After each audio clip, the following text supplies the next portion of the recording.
वृंदावन धाम की जय। गोपीनाथ धाम की जय। पंढरपुर धाम की जय। अनंत कोटि वैष्णव वृंद की जय। जगन्नाथ स्वामी की बलदेव सुभद्रा महारानी की जय। चतुर्दशी महाराज की जय। विठ्ठल रुक्मिणी भगवान की जय। हरिनाम संकीर्तन की और ज्ञानेश्वर महाराज की संत तुकाराम महाराज की श्री भक्तिपाद महाराज की श्री प्रभुपाद महाराज की नमाचार्य श्री रविदास ठाकुर जी महाराज की साई गौर प्रेमानंद। ओम नमो भगवते वासुदेवाय। ओम नमो भगवते वासुदेवाय। ओम नमो भगवते वासुदेवाय। ओम नमो भगवते वासुदेवाय। ओम नमो भगवते वासुदेवाय। ओम नमो भगवते वासुदेवाय। कृष्णाय वासुदेवाय। कृष्णाय वासुदेवाय। देवकी नंदनाय च। देवकी नंदनाय च। गोपकुमाराय। नन्दगोपकुमाराय। गोविन्दाय नमो नमः। गोविन्दाय नमो नमः। ॐ अज्ञानतिमिरान्धस्य ॐ अज्ञानतिमिरान्धस्य ज्ञानाञ्जनशलाकया ज्ञानाञ्जनशलाकया चक्षुरुन्मिलितं येन चक्षुरुन्मिलितं येन तस्मै श्रीगुरवे नमः। तस्मै श्रीगुरवे नमः। श्रीचैतन्यमनोभीष्टं श्रीचैतन्यमनोभीष्टं स्थापितं येन भूतले स्थापितं येन भूतले स्वयं रूपः कदा मह्यं स्वयं रूपः कदा मह्यं ददाति स्वपदान्तिकं ददाति स्वपदान्तिकं वन्देऽहं श्रीगुरो श्रीयुता पदकमलं श्रीगुरुन् वैष्णवाञ्च श्रीरूपं साग्रजातं सहगण रघुनाथं तं सजीवं साद्वैतं सावधूतं परिजनसहितं कृष्णचैतन्यदेवं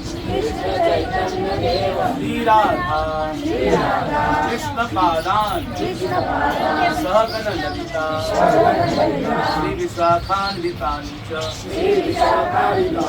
हे कृष्ण करुणा सिन्धु दीनबन्धो जगत्पते दीनेश गोपिका कान्त राधाकान्त नमस्तुते गौरांगी राधे वृंदावनेश्वरी वृषभानुसुते देवी नमामि हरिप्रिये नमो महावदन्याय कृष्ण प्रेम प्रदायते कृष्णाय कृष्ण चैतन्य नाम्ने गौरकृष्णे नमः। पंचतत्त्वात्मकं कृष्णं भक्तरूप स्वरूपकं भक्तावतारं भक्ताख्यं नमामि भक्तशक्तिकं वंशाकल्पतरुभ्यश्च कृपासिन्धुभ्य एव च पतितानां पावनेभ्यो वैष्णवेभ्यो नमो नमः। जय श्री कृष्ण चैतन्य प्रभु नित्यानंद श्री अद्वैत गदाधर वासादि गौर भक्तवृंद। हरे कृष्णा कृष्णा कृष्णा कृष्णा हरे हरे हरे राम राम राम हरे हरे।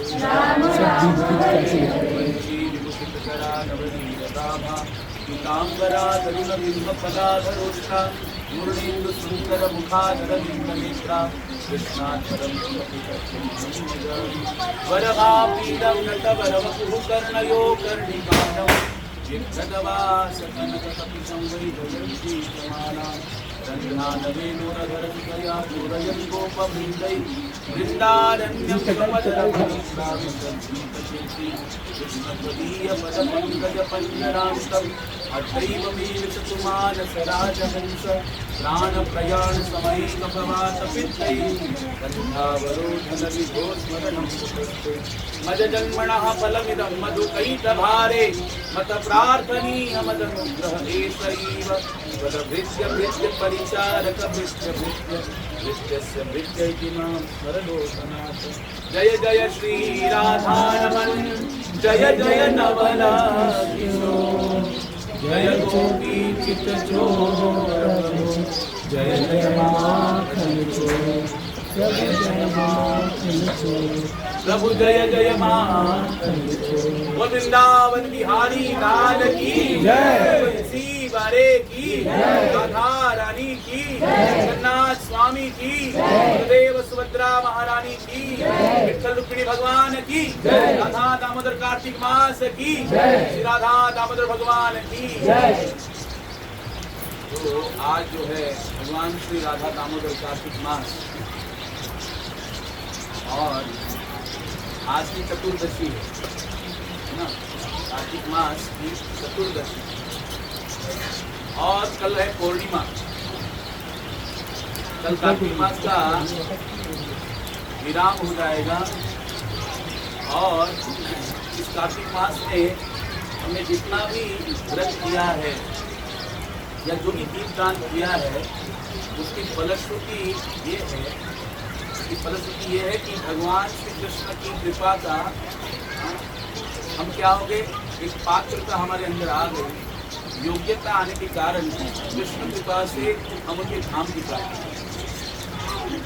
इस कार्तिक मास में बताते हैं जो भी दीपदान करता है, दीपदान करने से उसके सारे पाप नष्ट होकर अंत में गोविंद की कृपा से उसके भगवत धाम की प्राप्ति। ध्यान दो, भगवान ने गीता में क्या कहा, भक्त के जीवन में इस महीने में हम क्या करते हैं, त्याग करते हैं। क्या करते हैं, त्याग। हाँ, प्रातः काल जल्दी उठना है, नींद का त्याग। कोई भक्त लोग क्या करते हैं कि इस महीने में हाँ एक ही बार खाना खाते हैं, वन टाइम, और वो भी हविष्य अन्न मतलब होता है कि उबाल के जो सब्जियाँ वगैरह होती है उसको उबाल के उसको फिर खाते हैं नमक वगैरह डाल के, और व्रत करते हैं, हाँ हरिपाठ करते हैं, काकड़ा आरती करते हैं, नियमित काकड़ा आरती करते हैं, भगवान के धाम में जाते हैं, पंढरपुर जाए या वृंदावन जाए वहाँ पे जाते हैं और वहाँ पे जाके पवित्र नदियों में स्नान करते हैं। चंद्रभागा हो गया, गंगा हो, यमुना हो, नर्मदा, कावेरी, सिंधु में स्नान करते हैं और ऐसे व्रत को धारण करते हैं। यानी अपने जो बाकी महीने में हम लोग जो शरीर का सुख सुविधा देखते हैं उसका क्या करते हैं, त्याग। जब तक जीवन में त्याग नहीं होगा तब तक जीवन में आनंद नहीं होगा, न शांति प्राप्त होगी। हाँ, भगवान ने गीता में 12 अध्याय में कहा, श्रेयो हि ज्ञानम अभ्यासात् ज्ञानात् ध्यानं विशिष्यते ज्ञानात् कर्म फल त्यागम त्यागात् शांति अनंतरम। गीता में भगवान 12 अध्याय में कहते हैं श्रेयो हि ज्ञानम अभ्यासात्, सबसे श्रेयस्कर क्या है, ज्ञान का अभ्यास है। 2 प्रकार का ज्ञान है, एक भौतिक ज्ञान है, दूसरा आध्यात्मिक ज्ञान है। भौतिक ज्ञान तो हम स्कूल कॉलेज में पढ़ाई करते हैं, जिसके बलबूते पर हम अच्छा नौकरी, अच्छा जॉब पाते हैं और पैसे को अर्जन करते, अर्थ अर्जन करते, जिससे हमारी उपजीविका चलती है। वो भौतिक विद्या है, वो भौतिक ज्ञान है। दूसरा है आध्यात्मिक ज्ञान, आध्यात्मिक विद्या। इस आध्यात्मिक ज्ञान को प्राप्त करने के बाद हम अपने मनुष्य जीवन के वास्तविक ध्येय को समझते हैं, लक्ष्य को समझ जाते हैं कि ये मनुष्य जीवन हमको भगवान ने दिया है, वो केवल और केवल मात्र उनका चिंतन, उनका भजन, उनकी सेवा इस शरीर के द्वारा हो। हाँ, शरीर उत्तम चांगले शरीर सुखाचे घोषले शरीरे साध्य होय तेरे शरीरे साधने परब्रह्म। ये शरीर बहुत उत्तम है, बहुत अच्छा है। हाँ, और इस शरीर को साधन रूप में प्रयोग करके हम किसको पा सकते हैं, भगवान जगन्नाथ, हम भगवान श्री विठ्ठलनाथ को प्राप्त करने के लिए भगवान ने शरीर इसका अर्थ ये नहीं है कि हम लोग सब कुछ छोड़ दें, लेकिन भगवान कहते हैं थोड़ा थोड़ा क्या करना पड़ेगा, त्याग। अगर जीवन में केवल भोग का ही सामग्री इकट्ठा करते रहेंगे, भोग का सामग्री मतलब सुख की सामग्री है, धन अर्जन करते में ही पूरा जीवन बीता जाएगा। परिवार को मेंटेन करने में ये अच्छा बंगला, गाड़ी, प्रॉपर्टी, ये सब मेंटेन करने में अगर हम लगे रहेंगे, हमारी बुद्धि लगी रहेगी, शरीर लगा रहेगा, तो मनुष्य जीवन जिसलिए पाया है उसके लिए यूज नहीं होगा और निरर्थक चला जाएगा। इसलिए भगवान कहते कि श्रेयस्कर है आध्यात्मिक ज्ञान को प्राप्त करना, लेकिन उससे भी श्रेयस्कर क्या है, ज्ञानात् ध्यानम। ज्ञान से भी श्रेष्ठ क्या है, ध्यान। और ध्यानात् कर्म फल त्याग, लेकिन ध्यान से भी सर्वश्रेष्ठ क्या है, जो हम कर्म करते हैं उसका जो फल मिलता है उसका त्याग करना। किसके लिए, हरि की सेवा के लिए और सत्कर्म की सेवा के लिए, परमार्थ कार्य के लिए। और ऐसा जो त्याग किया जाता है, उस त्याग से हमें क्या मिलेगी, शांति मिलेगी। और वो शांति कितनी मात्रा में मिलेगी, कुछ क्षण के लिए, कुछ सालों के लिए, अनंतरम। कितनी मात्रे मध्ये, अनंत मात्रेमध्ये आपल्याला शांती प्राप्त होती, अनंतरम। तो त्याग जीवन में होना चाहिए, और ये त्याग तभी संभव हो पाता है जब हम अपने जीवन में भगवान की भक्ति को धारण करते हैं। बिना भक्ति के त्याग नहीं हो सकता। देखो कितने भी हम लोग देखते हैं व्यक्ति लोग, लेकिन वो धन अर्जन करने में पूरा दिन जीवन बिता रहे, उनके अंदर त्याग नहीं है। हाँ, एक संत बता रहे थे, एक व्यक्ति कैसा था, धन लंपट। क्या था, धन लंपट। वो इतना लंपट था, लंपट मतलब इतना उसके प्रति आहारी गया था, उसके अधीन हो गया था, इतना पैसा सोना इतना इकट्ठा किया, असर किया, चांदी के असर किया, और उसके घर में कितने तहखाने थे, 7। कितने, 7 तहखाने। अपने परिवार के किसी सदस्य को भी नहीं देता था, ना बच्चों को खर्च भी करने देता था, ना बीवी को देता था। 7 तहखानों के बीच में उसने चांदी के और सोने की असर किया, वो जमा करके रखी, और बीवी बच्चे उससे नाराज होकर चले गए, क्योंकि पूरा ध्यान किसमें था उसका, पैसे में। धन लंपट, और वो लंपट था, धन के पीछे आसक्ति थी, इतना कंजूस था, कभी कोई दान नहीं किया, सत्कर्म नहीं किया। और जब मृत हो गया, मरण, उसको मृत्यु आई, तो उसकी संपत्ति थी ना जहाँ पे रखी थी, हाँ, 7 कालों के बीच में, 7 ऐसे रूम थे, उसके बीच में उसने रखी थी तहखानों में, और वहीं पे उसकी ढेर पे जाके मर गया। इतना दुर्गंध फैली उसकी। हाँ, और वहाँ के राजा का जब पता लगा, इसने बताया कि अरे खोलो, बड़ा सेठ है, और जब खोला गया राज आज्ञा से, तो कितना ताले खोले गए, 7 ताले। 1 दरवाजा, 2 दरवाजा, 3 दरवाजा, 4, 5, 6, 7।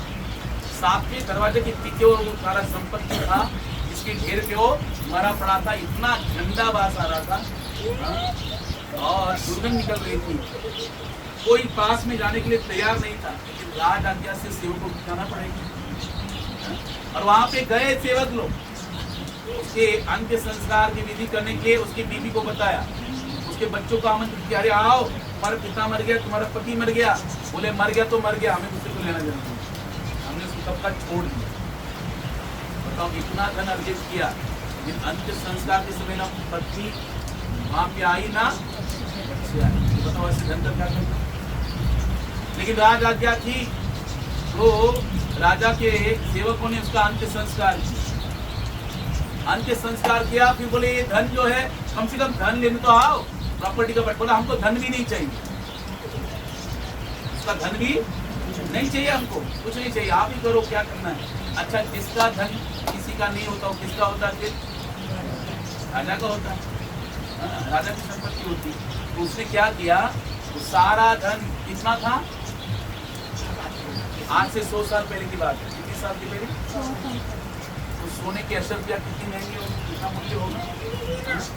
तो उसने कितने थे, 40,000, कितनी 40,000 सोने की अशर्फिया थी। तो कितना ढेर लगा, उसमें मरा था, उतनी ही चांदी की अशर्फिया, सोना और चांदी के अशर्फियों पे मरा पड़ा। अच्छा, उसका जब अंत्य संस्कार हो गया तो भोज तो राजा किस पर डिपेंड हो गया? अभी राजा पर आया, क्योंकि राजा ने सारा धन ले लिया। बच्चे ले तो बच्चे उपचार करते थे, 13वां जो होता है दशक क्रिया वगैरह, लेकिन भोज वगैरह किसको करना पड़ा? राजा। राजा ने सोचा कि चलो इसका भोज करेंगे, ब्राह्मणों को बुलाया, आओ इसके भोज में खाना खाने के लिए आओ। ब्राह्मण बोले ऐसे लंपट व्यक्ति का हम खाना नहीं खाएंगे, बोले हमको दक्षिणा में कितना भी सोने की अशर किया दो, लेकिन वो धन हमारे किसी काम का। अरे जिसके बीवी और बच्चे तक नहीं आए उसके बाद ऐसे व्यक्ति का हम क्या खाएं? हमको खाके का नरक में जाना है, हम नहीं खाएंगे। तो उन्होंने सोचा किसको खिलाएं? ब्राह्मण लोग भी नहीं आ रहे भोज में, तो बोले जो निम्न जाति के लोग हैं स्वपच, उनको बुलाएंगे, वो लोग भी नहीं आए। बोले ऐसे पापी व्यक्ति का खा के हम बड़े निम्न जाति के लिए ऐसे पापी व्यक्ति का अंदर भोज नहीं खाएंगे, नरक में जाना है। तो आखिर में उसका जो अन्न है किसको खिलाया गया? वो सूअरों को, सूअर और कुत्तों को खिलाया। किसको खिलाया गया? सूअर और कुत्तों को। तो सोचो कितना धन अर्जित किया, उस धन का फायदा कुछ किया नहीं। जैसे कोई कुआं होता है उसमें जल भरा है, अगर सिंचाई नहीं करेंगे, रोज उसका यूज नहीं करेंगे तो क्या होगा? दुर्गंध आएगी, घास आएगी। लेकिन अगर रोज सिंचाई करते हैं तो उसमें मिठास रहेगी, दुर्गंध नहीं आएगी, है ना? वैसे ही हमारे पास जो भी धन हमको भगवान ने दिया है वो हमको हरि की सेवा में, सत्कर्म में उसको इस्तेमाल करना चाहिए। ऐसा नहीं करेंगे पूरा का पूरा देना चाहिए, इतना तो हमारा किसी का भाव नहीं। लेकिन कुछ मात्रा में तो हम दे सकते कि नहीं। शास्त्र में कहा गया 50% देना चाहिए। कितना? आधा कमाई का आधा भाग किसको देना चाहिए? ठाकुर जी की सेवा में लगाना।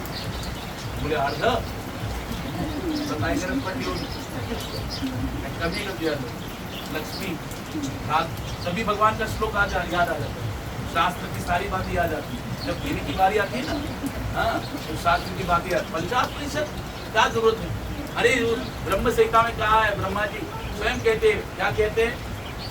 लक्ष्मी सहस्त्र शत संभ्रम से यजमान। अरे ठाकुर जी के वैकुंठ में हजारों लक्ष्मियां हाथ जोड़ के उनके सामने सेवा मांगती रहती है, और जिसके पास हजारों लक्ष्मियां हैं सामने, उसको हमारी लक्ष्मी की क्या आवश्यकता है? हम क्यों प्रचार प्रसाद दे? लेकिन वो देने से हमारी कमाई जो हम करते हैं वो क्या हो जाती है? पवित्र। वो भी भगवान की कमाई, जैसे उत्सुकता आय होनी चाहिए, हमारे पसीने की कमाई की होनी चाहिए, 2 नंबर के धंधे की नहीं। तो सोचो, एक बात सुनो, शास्त्र में यहाँ तक कहा है कि हम लोग तैयार नहीं होते, त्याग नहीं करते। क्या नहीं करते हैं? और त्याग नहीं करते हैं, इसलिए उस व्यक्ति की जैसे हालत होगी। बताओ, संग्रह करने से कहाँ पे रखेंगे? एक प्रॉपर्टी ले लेंगे या सोने में उसका यूज करेंगे ना, स्वर्ण ले लेंगे या प्रॉपर्टी ले लेंगे। हाँ हाँ, हमारा घर है वहाँ पर, गाँव में इतना बड़ा एकड़ खेत लिया है। अच्छा, कुछ नहीं तो बैंक में रखेंगे, संग्रह करके वहीं पे रखेंगे। यूज तो कुछ नहीं करने वाले, मन में केवल भाव है, हाँ माझ्याकडे एवढे पैसे कर का, हाँ पुन्हा सांगायचं नाही, फटके दाखवायचं। हाँ, दिखाने का बहुत गरीब है। कोई कुछ भी बोलेगा, ज्यादा धन कोई दे रहा है, देने दो उसको, सप्ताह में दे रहा है, देने दो, अपन थोड़ा थोड़ा देने का, नहीं तो लोग में चर्चा होईल, ले पैसे मागा पुढच्या अजून बोलू। ऐसा नहीं करना। यानी ये बात खुद भी जानता है, बीवी को भी बताता है, और बच्चों को खास करके बता देता है, क्या बोला इसने रे। तो कहने का भाव क्या? संग्रह में हमारी वृत्ति है, त्याग में हमारी वृत्ति। लेकिन जो भगवान का भक्त होता है उसका केवल और केवल मात्र हरि की सेवा में त्याग करने की वृत्ति है। उसके बाद जो भी आता है वो हरि की सेवा में अर्पण करता है। और याद रखो, देने वाला जब भी देता देता छप्पर फाड़। हाँ, हमारे जीवन में हम किसी को अगर कर्जा देंगे वो वापस देगा कि इसकी गारंटी नहीं होती है। हाँ, हमारे प्रभु जी मांग मांग के बोलते, बस किती मागायचं, गाडगे प्रभू बोलते किती वेळा मागायचं, मागून मागून मलाच लाग गेले, मलाच कसं तरी वाटते, मी नाही मागणार प्रभू। मतलब देने वाला उसको देना है, जबकि लेने के लिए पहले हाथ आ जाएगा। देते टाइम बहुत देर करता है, तो इस जगत में कर्जा जो लेता है वो बहुत देर के बाद देगा, बहुत देर के बाद देगा। लेकिन भगवान कभी भी किसी से लेते हैं या कोई भगवान को देता है तो भगवान किसी का कर्जा नहीं रखते। अनुभव करके देखें, आप उदार ही पैसे देना चाहिए। शर्त क्या है? उदार। जितना आपका उदारता से ठाकुर को अर्पण करो, ठाकुर आपका कोई कर्जा नहीं देते। ऐसा एकदम व्यवहारिक है हमारे ठाकुर, निपुण है व्यवहार में। और देने टाइम कैसे देते? हम तो थोड़ा देते हमारी बुद्धि के अनुसार, हमारी कैपेसिटी के अनुसार, लेकिन वो कैसे रहता है? देने वाला जब भी देता छप्पर फाड़ के देता है एकदम। जो भैया खा, तू क्या खाना है, क्योंकि तूने उदारता से देखा, मेरी भी उदारता देखा। लेकिन लेने वाला जब भी लेता चमड़ी उधेड़।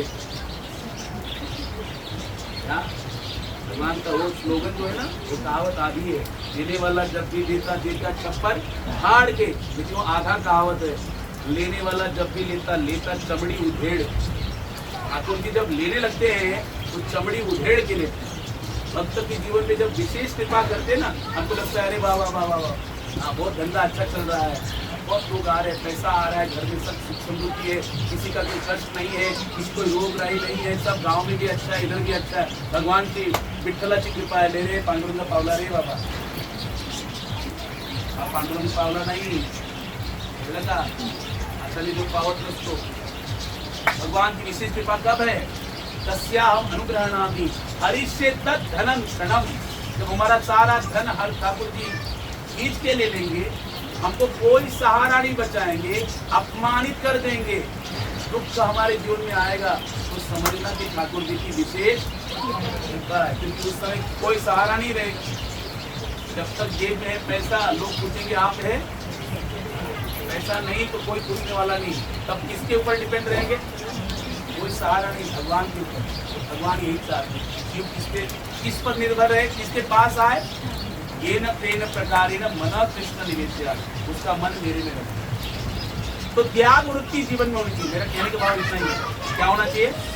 त्याग. त्याग नहीं होगा उसको शांति मिलने वाली. कभी भी देखो, जिसने अपने जीवन में त्याग किया है उसी को शांति मिलती. भोग करने वाले व्यक्ति को शांति नहीं मिलती, उल्टा उसको रोग मिलता है. क्या मिलता है? रोग. तो ऐसे भक्त थे और ऐसे विलक्षण भक्ति भाव से भगवान का सेवा करते थे, वैष्णव की सेवा करते थे. और ऐसे विलक्षण भक्तों के सेवा भाव से ठाकुर जी इतने प्रसन्न हो जाते हैं कि स्वयं उनको दर्शन देने के लिए तैयार हो जाते. कौन? जगन्नाथ, हमारे पंडरीनाथ, द्वारिकानाथ. एक ऐसे भक्त जिनका नाम था हरिपाल. ध्यान से सुनिए, क्या नाम था? हरिपाल. और ये हरिपाल जी ब्राह्मण वंश में पैदा हुए थे. इस वंश में ब्राह्मण. और वो क्या करते थे? संतों की सेवा करते थे, वैष्णव की, साधु की सेवा करते थे. उनके घर में कोई भी साधु को आ गया तो उसकी सेवा करते थे. संतों की सेवा में, वैष्णव की सेवा में उन्हें अपना सारा जितना भी धन था वो सब लुटा दिया. सारा धन लुटा दिया. अगर खुद का तो लूट गया, खत्म हो गया, अब तो बैठना चाहिए ना. बोले कर्जा लेके, क्या लेने लगे? कर्जा. अब कर्जा लेके संतों की सेवा करने लगे, वैष्णव की सेवा करने लगे, पति पत्नी दोनों. और जब सेवा करने लगे तो वो कर्जा लेने के बाद अभी आगे चल के कर्जा ले तो रहे, लेने की तो ऐसा होना चाहिए ना. इसलिए कर्जा लेना भी लोगों ने बंद कर दिया. अभी बोले कर्जा भी नहीं मिल रहा है, उसका तो धन लूट गया. कर्जा लेते थे वो भी कोई दे नहीं रहा है. अभी क्या करेंगे? तो चोरी करना प्रारंभ किया. क्या किया? लेकिन किस लिए चोरी कर रहे हैं?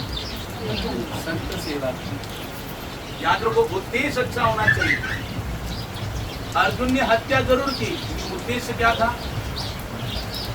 किस कारण भगवान का अवतार हुआ? किस कारण? परित्राणाय विनाशाय च धर्म संस्थापनार्थाय संभवामि युगे. धर्म की स्थापना कब होगी? जब अधर्म का नाश होगा. तो हत्या कर रहा है, लेकिन किसकी स्थापना के लिए, किसका कार्य सिद्ध करने के लिए? द्वारिकाधीश का, कृष्ण का. तो उद्देश्य अच्छा था कि उद्देश्य अच्छा था तो उसको हत्या का पाप लगा क्या? अर्जुन नरक में नहीं गया, पांडव तो स्वर्ग आरोहण करेंगे. भगवान के धाम गए वो लोग, क्योंकि उद्देश्य अच्छा था. इसलिए इस भक्त का भी उद्देश्य क्या था? चोरी करूंगा, जो धन आएगा किसकी सेवा करूंगा?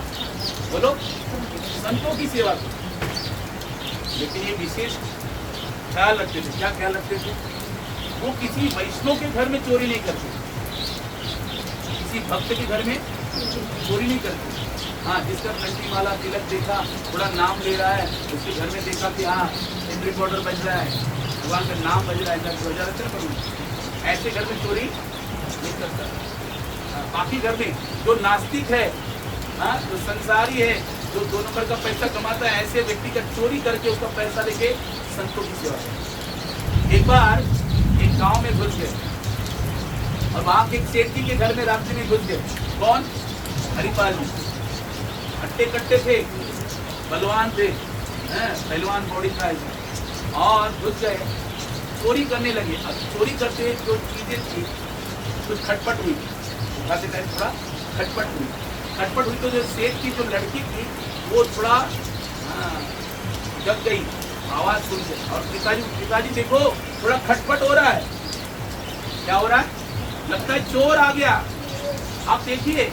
तो पिताजी क्या कहने लगे, देखो वैसे हमारे गांव में किसी के घर में चोरी आज तक हुई नहीं है, और यहाँ चोरी तक करने का कोई सवाल ही नहीं है, तुम सो जाओ। अगर आज चोर भी होगा तो हरिपाल होगा। कौन होगा? हरिपाल ही होगा।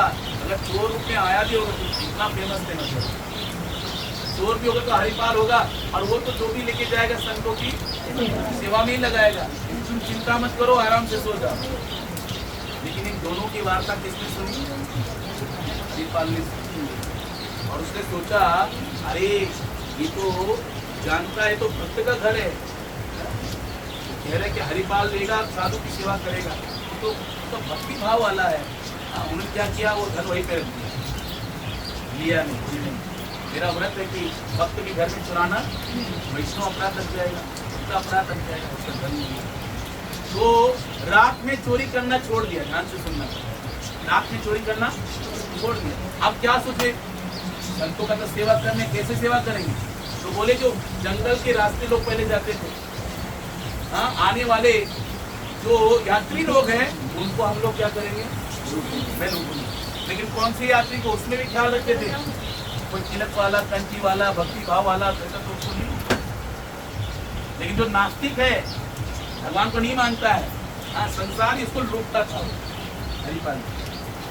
एक दिन क्या हो गया, ऐसे चल रहा है, एक दिन संतों की मंडली, साधुओं की, वैष्णव की मंडली उसके घर पे आई, क्योंकि संत लोग भी जानते थे कि हरिपाल जी क्या है, संत सेवा में इनका विशेष भाव है, साधु वैष्णव सेवा में इनका विशेष भाव है। इसलिए संत लोग भी, हाँ, स्वयं इच्छा से उनके घर में जाते थे। एक बार संतों की मंडली आई, और आने के बाद हरिपाल जी इतने खुश हो गए, आज के दिवस की मैं जाऊं बलिहारा, आज के दिवस की मैं जाऊं बलिहारा, मेरे घर आया राजा राम जी का प्यारा, मेरे घर आया राजा राम जी का प्यारा, करूं दंडवत और चरण पखारू, करूं दंडवत और चरण पखारू, तन मन धन संतो पे वारू, तन मन धन संतो पे वारू, मेरे घर आया राजा राम जी का प्यारा, आज के दिवस की मैं जाऊं बलिहारा, मेरे घर आया राजा राम जी का प्यारा, मेरे घर आया राजा राम जी का प्यारा। याद रखो, जिस घर में वैष्णव का आगमन होता है, जिस घर में साधुओं का, संतों का आगमन होता है, हाँ, संत एति घरा तोची गाड़ी नहीं, जिस घर में भक्त वैष्णव साधु संतों का आगमन होता है, वो दिन कैसा, वो पवित्र दसरा दिवाली अपन मानते हैं। हाँ? और क्या करना है, करू दंडवत और चरण पखारू, त्यांना काय करावं होतं, कधी पण कोणत्याही वैष्णवाला पाहिल्यानंतर, किसी भी वैष्णव को देखने के बाद पहला कार्य हमें करना है, तो प्रणाम करना।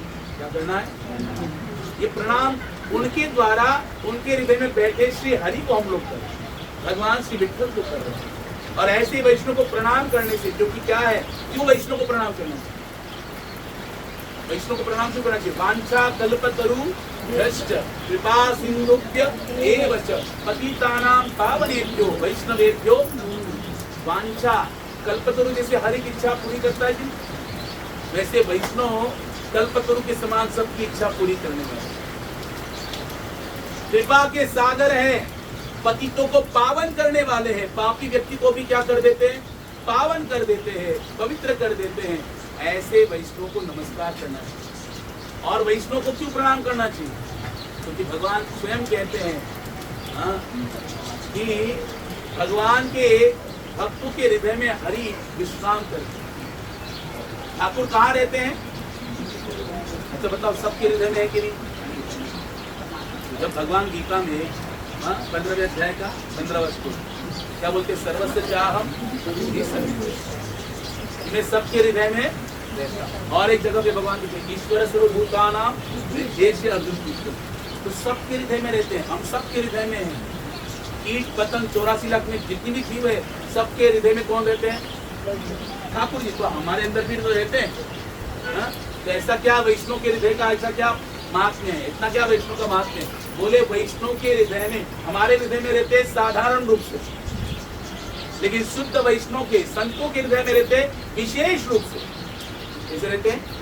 विशेष रूप से। इसलिए वैष्णव को देखते पहला कार्य करना चाहिए प्रणाम करना। दूसरा उनके चरण प्रक्षालन करना। 3 चीजें अगर हम चाहते हैं ना आध्यात्मिक प्रगति करना, तो 3 चीजों का अवलंबन करना चाहिए।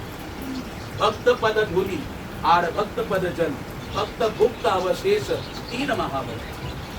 भक्त पद धूलि, भक्त के चरणों की धूलि धारण करनी चाहिए। भक्त पद जल, भक्त के चरणों का प्रक्षालन करके उनका चरणामृत वो लेना चाहिए। और भक्त भुक्त अवशेष, किसी शुद्ध वैष्णव संत महात्मा के उच्चिष्ट भोजन, क्या उनका जो महाप्रसाद है उसका उच्चिष्ट अन्न भोजन हमको स्वीकार करना चाहिए। अगर हम चाहते हैं भगवत भक्ति में प्रगति करना है। ये इतना खुश हो गए, पत्नी को बोला अरे संत आए हैं, चलो कुछ प्रबंध करो। पत्नी बोली देखो घर में स्वामी सच कहती है, कुछ अन्न का दाना भी। अब किसी के घर में जाऊंगी मांगने के लिए, सब द्वार बंद कर दो, कोई देता भी नहीं है, अभी कुछ सहारा नहीं है। तो दोनों ने किसको पुकारा? हरि एक है ना जो हमारा क्या कर सकते हैं, रक्षण कर सकते हैं, इन संतों की सेवा में हमारा सहायता कर सकते हैं। दोनों ने बड़े कातर भाव से भगवान को निष्किंचन। देखो भागवतम के 3 स्कंद में ध्यान से सुनिए, कपिल भगवान कहते हैं, कपिल भगवान क्या कह रहे हैं भागवतम के 3 स्कंद में, कि मैया पूछती है देवती माता कि प्रभु आपके भक्त कितने प्रकार के हैं, आपके भक्त कितने प्रकार के? तो भगवान श्री कपिल जो कहते हैं 4 प्रकार के। कितने प्रकार के? 4। ध्यान दो। एक तो कनिष्ठ भक्त, कनिष्ठ लेवल मतलब प्राथमिक लेवल, वो कौन है? बोले जो केवल भगवान की मूर्ति में भगवान को देखते हैं। क्या करते हैं? भगवान की मूर्ति में जगन्नाथ जी है ना, हमारे विठ्ठल रुक्मिणी है ना, वही हमारे बस वही भगवान है। जब भगवान की मूर्ति में जो किसको देख रहे हैं? हरे कृष्णा कृष्ण कृष्ण हरे हरे, हरे राम राम राम। हाँ, केवल 10 मिनट हमको श्रवण करना है, उसके बाद आरती है। ध्यान दीजिए क्या है पहला लेवल कौन सा है? कनिष्ठ लेवल, कनिष्ठ भक्त। वो क्या देखता है? केवल भगवान के विग्रह में भगवान को, तो प्राथमिक लेवल का। मध्यम श्रेणी का भक्त कौन सा है? जो भगवान के विग्रह में भगवान को देखता है, साथ ही भगवान के जो भक्त है, जो तुलसी माला धारण करते हैं, तिलक लगाते हैं, वैष्णव नियम का पालन करते हैं, एकादशी करते हैं, उनमें भगवान को देखते हैं। उससे श्रेष्ठ जो उत्तम लेवल का है, वो भगवान के विग्रह में भी भगवान को देखते हैं, भगवान के भक्ति में भी भगवान को देखते हैं, साथ ही सृष्टि के कण कण में जितने भी जीव है सब में किसको देखते हैं? भगवान का दर्शन करते हैं। सिर्फ पंडित कहते हैं, पंडिता समदर्शी। लेकिन हे देवहूति माता सुनो, इन तीनों से भी और एक मेरा सर्वश्रेष्ठ भक्त है। कौन? बोले जो कभी भी मुझसे मेरी सेवा के अतिरिक्त कुछ भी मांगता नहीं। अच्छा मैं देना चाहूं तो फिर भी लेता नहीं है। दीयमानम न ग्रहणंती बिना मत सेवनम जना। कपिल भगवान कह रहे भागवत में हे माता देवहूति सुनो, मेरा वो सर्वोत्कृष्ट भक्त है जो मुझसे कुछ भी मांगता, केवल मेरी क्या मांगता है? सेवा। क्या मांगता है? निष्काम भाव से सेवा करता है, निष्किंचन जिसे कहते हैं। कर रहा है सेवा, उसके बदले में कोई उसको पगार नहीं चाहिए, सैलरी नहीं चाहिए, समझे कि नहीं, कोई आय नहीं चाहिए, मूल्य नहीं चाहिए। ऐसा जिसका भाव है, ऐसा निष्किंचन भक्त मुझे क्या है? प्रिय है, जो देने के बाद भी ग्रहण नहीं करता। दिया मानम न ग्रहण बिना मत सेवनम ग्रहण। तो वहां पर हरे कृष्णा कृष्णा कृष्णा हरे हरे, हरे राम राम राम हरे हरे, हरे कृष्णा कृष्णा कृष्णा हरे हरे, हरे राम